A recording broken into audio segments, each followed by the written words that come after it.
I'm at Forbes Field in Topeka, so let me show you what they have to offer. So this is the enlarged map of the Combat Air Museum, so you can follow along. They give you a paper copy to take with you. The fan is on because this is in an airplane hangar for which there is no air conditioning.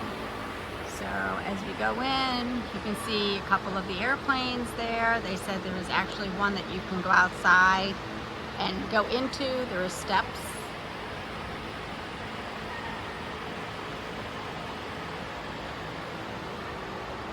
So we're going to just take a walk around and see what they have. Here's a little kid's rocking horse styled as an airplane. There is a very small model of the larger one above it. Here's another small scale child's toy done as a airplane. Really cute. So it looks like around the edge. And here they have the skeleton of a body of an airplane. You can see how it's built, what it looks like.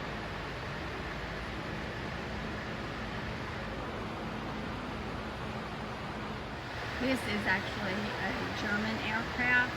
It's hanging up off the ceiling, and you know it is because it has all the German writing on it. This plane was actually built or constructed in Poland, and it has a danger ejection seat sign on it.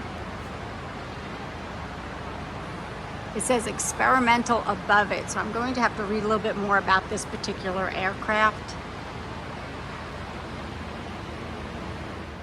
So this aircraft is called the MiG-15. It was built in Poland as the LIM-2, and it was donated to the Combat Air Museum. So this is another Grumman airplane flown in the Korean War between January and March of 1953, and it was damaged, and then it was brought here at only a few combat missions over North Korea with the U.S. Navy Fighter Squadron, VF-51. You can see they can turn up the wings, and that is why it's able to fit inside of this hangar. So here is a U.S. Navy Grumman Blue Angels aircraft.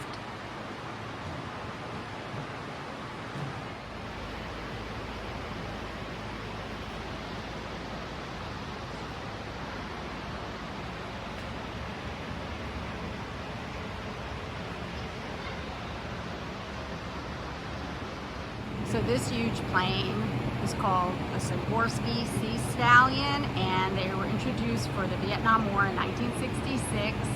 This is how they transported men. I can go inside the back and show you how they transported people into the front lines, and they became known as the Jolly Green Giant.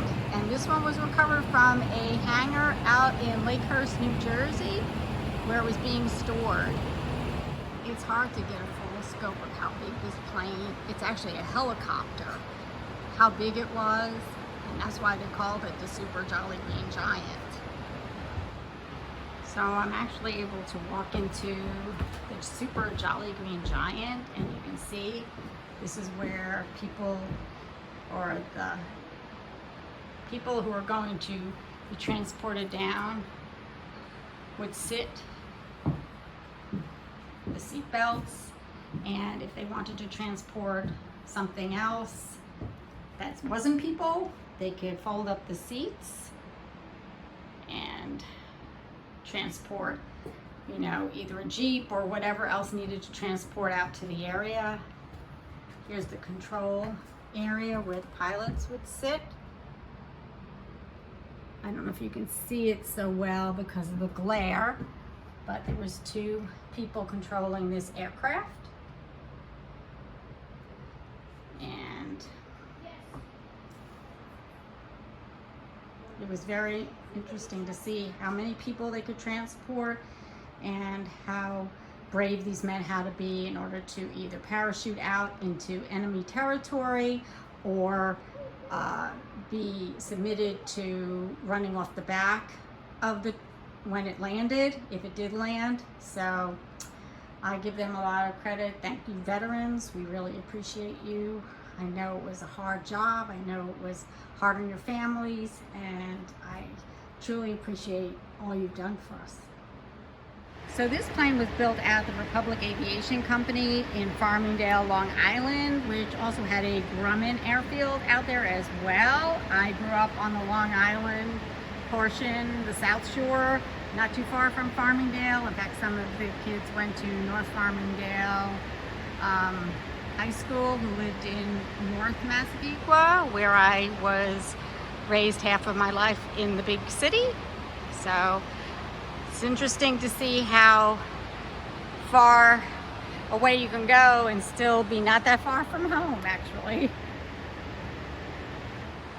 This is a helicopter that was built by the Bell Corporation out in Fort Worth, Texas, and was used initially in the Vietnam War, and it was used later in 1991 during the Free Iraqi War, but it was ultimately replaced for use by the Sikorskis, and they were primarily used to transport weaponry. This is what the inside of a Huey looked like. This is the air helicopter built by the Bell Corporation that carried mostly armaments. They did have seats, but it was mostly to carry weaponry around. This is a Bendix twin 50 caliber machine gun turret, and it was mounted on B-29s, and these were remotely sighted and controlled by a flight crew member designated as the central fire controller, and they originally carried 500 rounds of ammunition per gun, and they later modified for 1,000 rounds.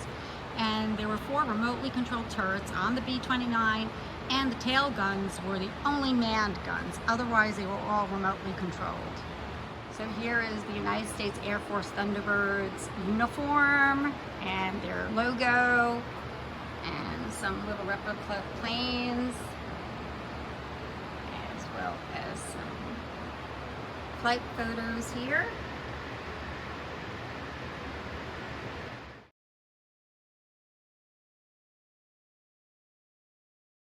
This is actually a huge hangar with a lot of airplanes in it. It's amazing how many planes they have on display here, from the U.S. Air Force, from the Navy. We just have parts and all sorts of interesting memorabilia, and they really maintain the place very nicely. They have fans going to keep it cool. Today is not a super hot day, so this piece of equipment was actually manufactured by the Shenyang Airport Corporation, Shenyang, China, in 1985. So there you go. Even back then, we were dealing with Chinese products. Amazing, as you can see. Here's something from Canada, Royal Canadian Air Force. It was distributed and donated to the Forbes Field in Topeka, Kansas.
I was reading a little bit more about this Sikorsky transport crane, and it actually would hold pods that's suspended from those hooks, and it would transport actually pods of people, weaponry, vehicles, whatever was needed. Here's a little display that if you want, you can put your head through and make your own little postcard for somebody if you'd like to send it to them. It says Fighter Town, USA, United States Navy Fighter Weapons School, Top Gun. It says Silver Kings, Fighting Falcons, with a whole bunch of interesting pictures on it as a backdrop.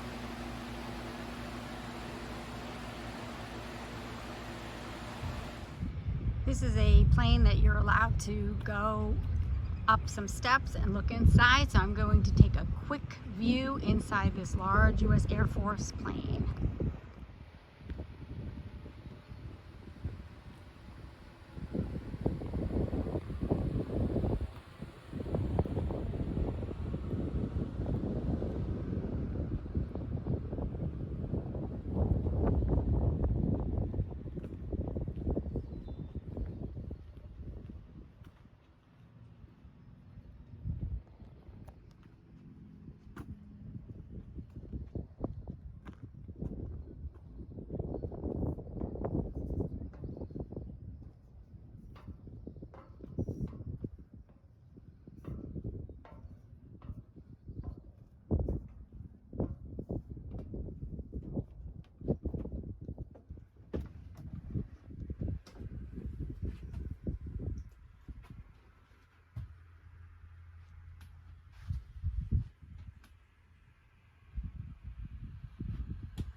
So I'm now inside the interior of that large plane.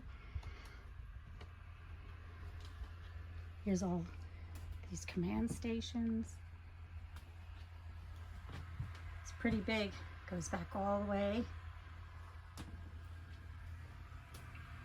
This is a combat operations center.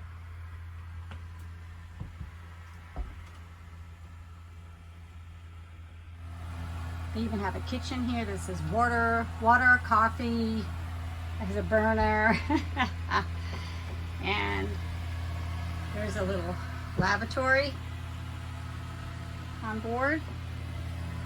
And here's where you can sit and have your cup of coffee.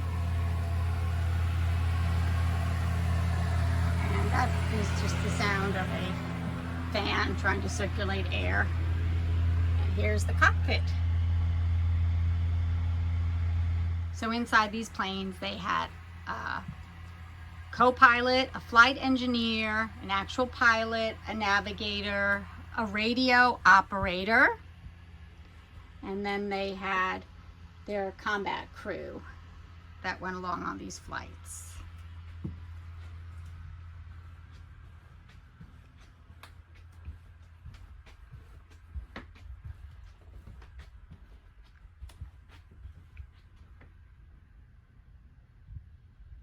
I will have to say that if you wanted to visit this plane, you would not be able to do so if you had any mobility or disability issues, because there is no way to get up to see the interior except by those steps over there.